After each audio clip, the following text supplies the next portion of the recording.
ಪ್ರಜ್ವಲ್ ರೇವಣ್ಣ ಪ್ರಕರಣ ದಿನಕ್ಕೊಂದು ತಿರುವಣ ಪಡ್ಕೊಳ್ತಾ ಇರುವಂಥದ್ದು. ಇವಾಗ JDS ಮತ್ತು BJP ಇದನ್ನು ದಾರಿ ತಪ್ಪಿಸುವಂಥ ಕೆಲಸವನ್ನು ಮಾಡ್ತಿದೆ ಅಂತ ಮಾತು ಕೇಳಿಬರ್ತಾ ಇರುವಂಥದ್ದು. ಈ ಪ್ರಕರಣಕ್ಕೆ ಸಂಬಂಧಪಟ್ಟಂತೆ ನಮ್ಮ ಜೊತೆ ಮಾತನಾಡಲು ಸಚಿವರಿದ್ದಾರೆ. ಸರ್, ಇವತ್ತು ಈ ಒಂದು ಪ್ರಕರಣದ ದಿಕ್ಕು ತಪ್ತಾ ಇದೆ ಅಂತೇಳಿ ಆರ್ ಅಶೋಕ್ ಅವರು ಪ್ರೆಸ್ ಮೀಟ್ ಮಾಡಿದ ನಂತರ ಒಕ್ಕಲಿಗ ಸಮುದಾಯನ ಇಲ್ಲಿ ಎಳೆದು ತರಲಾಗ್ತಿದೆ ಅಂತ ಹೇಳಲ್ಲ.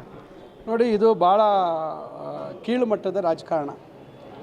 ನೋಡಿ, ಯಾವುದೇ ಸಮಾಜ ಇವತ್ತು ಪ್ರಜಾಪ್ರಭುತ್ವದ ವ್ಯವಸ್ಥೆಯಲ್ಲಿ ಯಾವುದೇ ಒಂದು ಪಕ್ಷದ ಜೊತೆಯಲ್ಲಿ ಗುರುತಿಸ್ಕೊಳ್ತಕ್ಕಂಥ ಕೆಲಸ ಮಾಡೋದಿಲ್ಲ.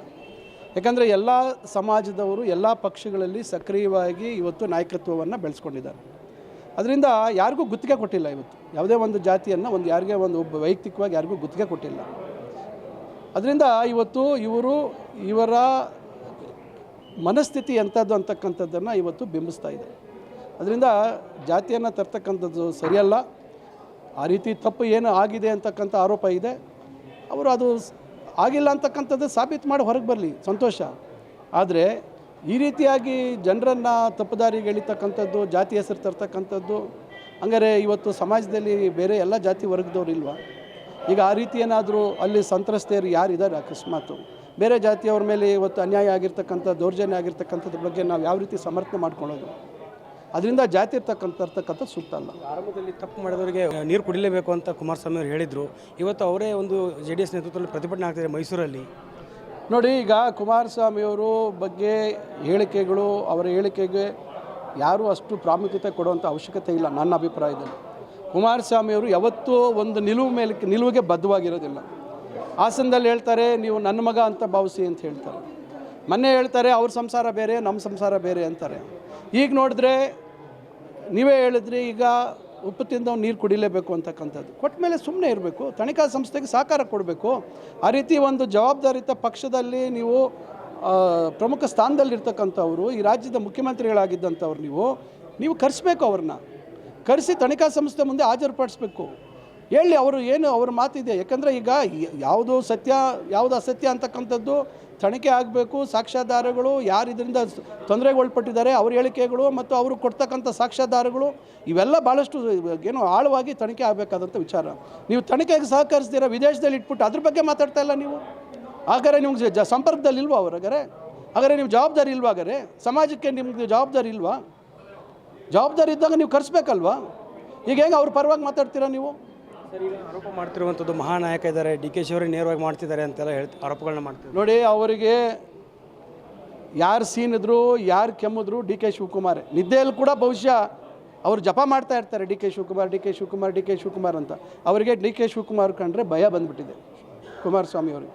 ಅದರಿಂದ ಅವರಿಗೆ ನಮ್ಮ DK ಶಿವಕುಮಾರ್ ಅವ್ರ ಮೇಲೆ ಆರೋಪ ಮಾಡೋದು ಬಿಟ್ಟರೆ ಬೇರೆ ಏನೂ ಗೊತ್ತಿಲ್ಲ ಅವರಿಗೆ.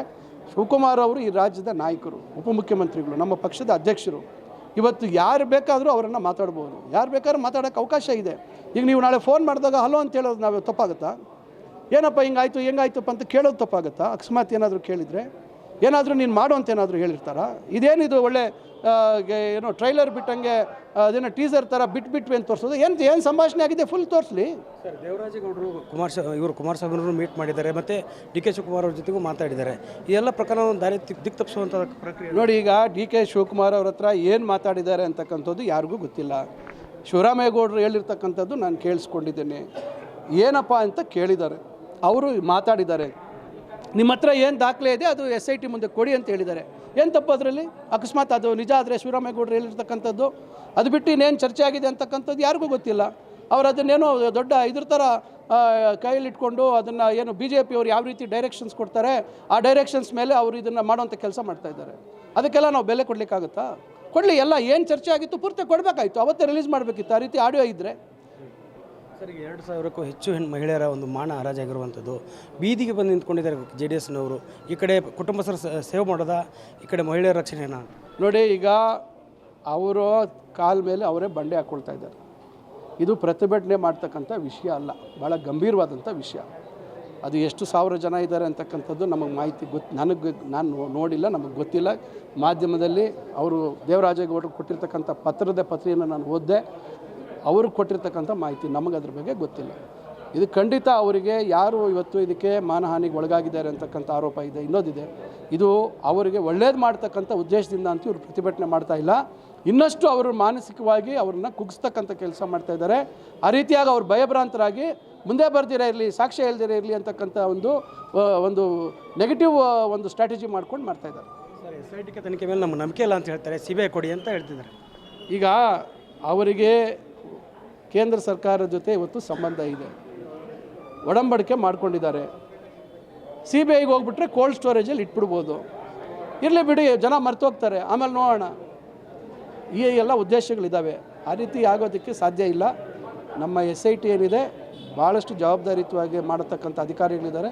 ಖಂಡಿತ ಇದು ಆಗಿರ್ತಕ್ಕಂಥ ಅನ್ಯಾಯ ಆಗಿರ್ತಕ್ಕಂಥವ್ರಿಗೆ ನ್ಯಾಯ ಒದಗಿಸ್ತಕ್ಕಂಥ ಕೆಲಸ ಮಾಡ್ತಾರೆ. ಇದಿಷ್ಟು ಸಚಿವ MC ಸುಧಾಕರ್ ಅವರ ಮಾತು. ತಪ್ಪು ಮಾಡಿದ್ರೆ ಶಿಕ್ಷೆ ಆಗಬೇಕು ಅನ್ನುವಂಥ ಮಾತನ್ನು ಕುಮಾರಸ್ವಾಮಿ ಅವರು ಹೇಳ್ತಾರೆ. ಆದರೆ ಇವತ್ತು ನನ್ನ ಮಗ ಅಲ್ಲ ಅನ್ನುವಂಥ ಮಾತನ್ನು ಕೂಡ ಹೇಳ್ತಿರುವಂಥದ್ದು. ಈ ಒಂದು ಪ್ರಕರಣದ ದಿಕ್ಕು ತಪ್ಪಿಸುವ ಕೆಲಸವನ್ನು JDS ಮತ್ತು BJP ನಾಯಕರೇ ಸೇರಿ ಮಾಡ್ತಿದ್ದಾರೆ. ಪ್ರಕರಣವನ್ನು CBIಗೆ ತೆಗೆದುಕೊಂಡು ಹೋದರೆ ಈಸಿಯಾಗಿ ನಾವು ಪಾರಾಗಬೇಕು ಅನ್ನುವ ನಿಟ್ಟಿನಲ್ಲಿ ಈ ಒಂದು ತಂತ್ರವನ್ನು ಮಾಡ್ತಿದ್ದಾರೆ ಅನ್ನುವಂಥ ಮಾತು. ಕ್ಯಾಮ್ರಾ ಪರ್ಸನ್ ಗಿರಿ ಜೊತೆ Durgesh Naik, guarantee news, Bengaluru. Guarantee news, ಸುದ್ದಿ ಖಚಿತ, ನ್ಯಾಯ ನಿಶ್ಚಿತ.